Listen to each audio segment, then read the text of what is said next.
fans, it's Michelle Joy Phelps with BehindTheGloves.com, and I am here with Jermall Charlo, who's fighting this Saturday, April the 26th at the StubHub Center. How are we feeling today? I feel good. I'm ready to get back in the ring. My hunger is up there, so just ready to shine. So you're 17-0, 13 knockouts. Is your aim to be a knockout artist? It just seems like that's just the way everything is flowing. I never go for the knockouts. It's just how hard I train. So if I'm a knockout artist, so be it.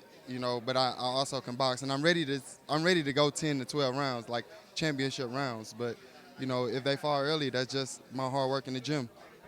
Is there anyone anyone in boxing that you admire who isn't your coach or trainer?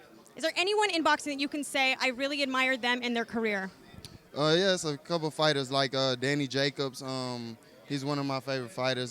Guillermo Rigondeaux. All of the Cubans, from what they come from, it feel like I can relate to those type of guys, and of course the legends and the greats that's in the sport.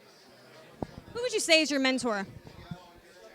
My mentor would be Ronnie Shields. It's hard not to say Ronnie Shields because he's like a father figure to me, grandfather, everything that I could ever ask for, inside the ring, outside the ring, best friend. Anytime I need some advice, Ronnie Shields knows. What would you say Ronnie has taught you the most in the last year about yourself as a man and as a fighter? How to keep my composure, inside the ring and outside the ring, in everyday life. Ronnie Shields has taught me, it's going to be ups and downs, and as I go through my ups and downs, he mentored me through them. So Ronnie Shields is probably the most encouraging guy I have on my team. So who are you fighting this Saturday? Hector Munoz. What would you say that you find maybe threatening about your opponent? Every fight is a hard fight, and Hector Munoz, he's done his job to get the chance to fight me. So far as he go, I know he's a journeyman in the sport, and he's been in a couple fights that he's pulled through, and he beat Hector Camacho Jr. Recently, so I know he's coming off of some good wins, and he feels good about himself, so it's my duty to take away his confidence.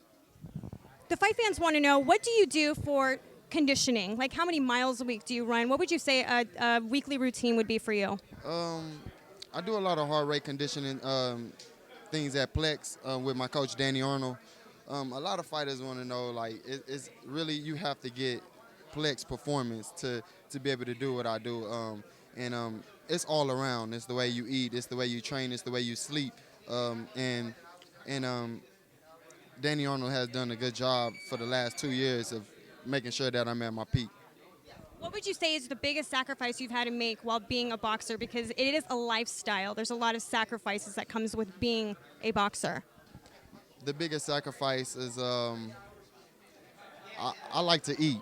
And I like to, that's got to be the hardest thing, But, other than that, it's just being away from your family and being away from your fans and friends, people that really matter, And that's one of my biggest sacrifices. Well, look, it's really great to get an interview with you. Is there a Twitter account that you want to give a shout-out for the fans? Yeah, you can follow me on Twitter at Future of Boxing, Instagram, Future of Boxing. All of my hashes, Future of Boxing, Jermall Charlo. Check out my website, charlotwins.com. We steady on the move right now, so the top is where we belong, and we're trying to get there. Thanks, fight fans.